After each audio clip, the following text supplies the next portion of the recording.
درارياتي غنشوفو في هاد الفيديو المثقف الحر الجزائري شوقي بن زهرة اللي كيكذب الأخبار المفضوحة ديال الإعلام الجزائري الرسمي. كيقول بأن فرنسا كتضحك عليهم على هاد الاتهامات للمغرب، وخرج بيان من قيادة الأركان الفرنسية اللي كيكذبهم وفرشهم. خوتي ما نطولش عليكم، نخليكم تشوفوا الفيديو وما تنساوش تدعمونا بالاشتراك والإعجاب والتعاليق بحال ما هكا باش نبقاو مستمرين، وشكرا.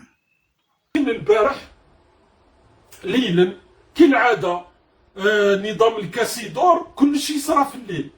إقالات تاع وزير على 12 تاع الليل، تعيين تاع وزراء على 12 تاع الليل، مؤامرات تصرا على 12 تاع الليل، كل شيء صرا على 12 تاع الليل.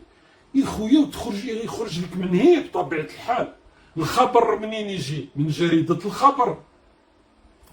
جاونا بهذا المقال، قال لك الجزائر ترفض فتح مجالها الجوي أمام الطائرات الفرنسية، قال لك انسجاما مع موقفها ضد التدخل العسكري في النيجر. الله أكبر. وقال لك من تحت المغرب يسمح بعبور الطيران الفرنسي أجواءه لضرب النيجر. المخزن هذا والله ما حب يحشم. والمهم بعد الخبر جات الإذاعة الوطنية.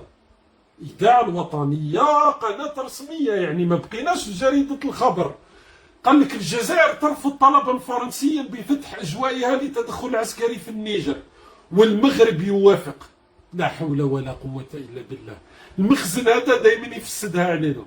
لا، احنا شنقريحة قهر المقاتلات الفرنسية والمخزن فتح لهم الأجواء. درك نتكلموا على قضية المخزن والأجواء، وأنا جايين. ولكن قبل هذا جبت لكم صور حصرية تاع كيف الجيش الجزائري أعاد المقاتلات الفرنسية وهي في السما. خويا اللعب ما كانش. شوف ليك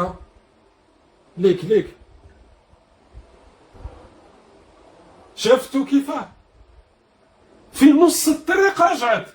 لما شنقريحة اتخذ القرار يا خويا رجعت. ولهذا اليوم صباحا كما قلت لكم القنوات كامل كانت تتكلم. أعلنت الإذاعة الجزائرية نقلا عن مصادر رسمية رفض الجزائر لفتح مجالها الجوي أمام الطيران العسكري الفرنسي للقيام بعملية عسكرية في النيجر. ويأتي هذا الله أكبر.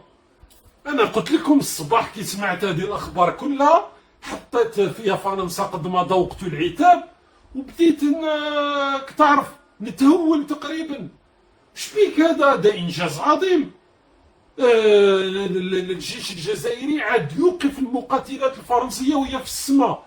من بعد المقاتلات هذيك هربت نحو المخزن العميل الذي فتح أجواءه أمامها. حدث كبير هذا. وزيد واش تقول الإذاعة الجزائرية؟ قال لك يبرهن المغرب، يا اخي كنا في فرنسا معليش، يبرهن المغرب بقبوله فتح الأجواء لضرب النيجر أنه دولة مستعمرة أو مستعمرة تخرق باستمرار القانون الدولي وتدعم التدخل العسكري في بلد حر ومستقل. الشعب النيجري سيتذكر أن المغرب وافق على فتح أجوائه لضرب بلده الحر المستقل. يعني الشعب تاع النيجر لن يتذكر بأن فرنسا ستقصفه. إن صح هذا راح يتذكر أن المخزن فتح أجواءه. محللون للإذاعات ومحللين كبار. الخطوة المغربية تؤكد أن السياسات التي يتبعها المخزن هي سياسات عدوانية. بصح أنا ما فهمتش، نتوما كنتو تهضروا على فرنسا وانه فرنسا راح تقصف النيجر، ودركا دورناها مخزن ومنا واش دخل المخزن. وصلنا هذه المقاتلات مهابل الجيش الفرنسي. تسمى كانت قيادة الأركان الفرنسية مجتمعة، قالت لك شنقريحة وقف لنا المقاتلات وهي في السماء. كيفاش نديرو؟ نروحو نديرو دورة على المغرب، نديرو رومبوا كما يقولوا أنصار النظام، المغرب اللي ما عندوش حدود مع النيجر، وندخلوا على المغرب ونهبطوا لموريتانيا ونزيدو نفوتو من هيه وباه نوصلو من النيجر. دورة كبيرة هادي يا خويا، دورة كبيرة حتى يروحو للمخزن وصلا. انا من بعد كيف فاتت لي هذيك الحرارة الزائدة وهذيك عفوا على العبارة ولكن الفرفارة كما انصار النظام، بديت نطرح واحد التساؤلات يطرحوها غير العملاء بحكم انني انا عميل تاع الموصاد والمخزن. قلت هادو بصح فرنسا رايحين يضربوا النيجر، واحد ما سمع في العالم يا سبحان الله. مي سمعنا نقاشات وقت كانت عملية سيرفال سنة 2013 عفوا، كانت نقاشات في فرنسا. فرانسوا هولاند وقتها رغم انها كانت بطلب من القوات بطلب من الرئيس المالي، وكانت نقاشات في فرنسا والبرلمان الفرنسي ورؤساء الاحزاب ونقاش ومفتوح وغير ذلك. تسمى هذه فرنسا عاد في منتصف الليل تقرر ساعة الصفر تروح تقصف النيجر بلا ما يسمع حتى واحد اخويا. سمع غير النظام الجزائري غير شنقريحة شافهم في الاحلام تاعو باللي رايحين يقصفوا النيجر، ناض قال لهم هذو المقاتلات قسما بالله ما يفوتوا. دركا عادت المملكة المغربية حابة ترد محمد بازوم اللي يدعم البوليساريو إلى الحكم في النيجر، وفتحت أجواءها أمام المقاتلات الفرنسية في وقت أن هناك أزمة دبلوماسية بين المغرب وبين فرنسا. مانيش فاهم، وكاينة عملية عسكرية فرنسية العالم كله ما سمعش بها. يخويا النظام الجزائري هذا قوة ضريبة تاع الصح، راهم يكشفوا في مؤامرات واحد ما كشفها في الكون. وفرنسا المقاتلات الفرنسية تاع الرافال تروح دير رومبوان، وما فهمتش انا كيف تقدر تصمد هذه المقاتلات تروح للمغرب وتهبط لموريتانيا وتزيد تعاود دير دورة باش تدخل النيجر، لأنه المغرب ما عندهاش حدود مع النيجر. هادو المقاتلات تاع الرافال عندهم خزانات تاع كيروزان إضافية يركبوهم فوق الطائرات. ما فهمتش أنا، يعني حكاية كي تبدا تخمم لا ساس لا راسي. من بعد جاونا جاك الرد بالتفاصيل يعني تاع القضية وما فيها. واش قال لك؟ فرنسا تنفي طلب استخدام المجال الجوي الجزائري لتنفيذ عملية عسكرية بالنيجر. نفت قيادة أركان الجيش الفرنسي الثلاثاء أن تكون باريس قد طلبت من الجزائر استخدام مجالها الجوي لتنفيذ عملية عسكرية في النيجر. وكانت الإذاعة الجزائرية نشرت في موقعها الإلكتروني مساء الاثنين مقالا أفادت فيه أن الجزائر رفضت طلبا فرنسيا لفتح أجوائها. نزيدو نروحو رويترز، هذه راي فرانس 24 واش هي التفاصيل. فرانش دينايز، هاي من رويترز الإنسان اللي يحب يروح يتأكد. France denies report it asked Algeria to use airspace for a Niger operation. فرنسا تنفي تقارير التي تقول بأن الجزائر رفضت فتح مجالها الجوي أمام مقاتلات الفرنسية، والمصدر تاع رويترز هو قائد أركان الجيوش الفرنسية شخصيا. تسمى النظام الجزائري درك عادوا مريحين في الليل. شنقريحة ما فهمتش، بلاكش مشرب حبوب مهلوسة ما تفهمش، والقرارات كلها يتخذوها في الليل، الأخبار كلها تتخذ في منتصف الليل. خرجوا لنا رواية ما عندها لا ساس لا راس. مقاتلات فرنسية راحت تقصف النيجر ومن بعد فاتت على المغرب والمخزن فتح الأجواء تاعو. يداروا فيلم لا أساس له من الصحة، نفي رسمي من الجيش الفرنسي. واحد يقول لك هادو الجيش الفرنسي هادو كلامهم قرآن ولا بصح صديقي.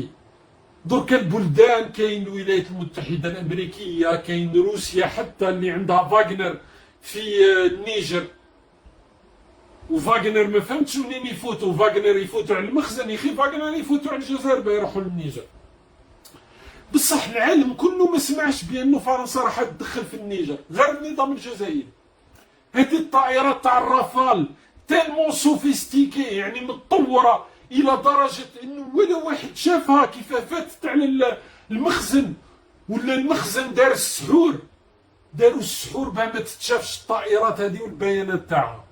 وين راحت جد بابات الطائرات؟ وين راحت البيانات تاعها؟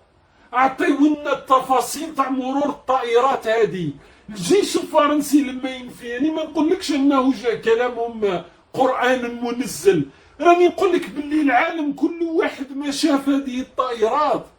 طائرات عندها بيانات يا حيوانات.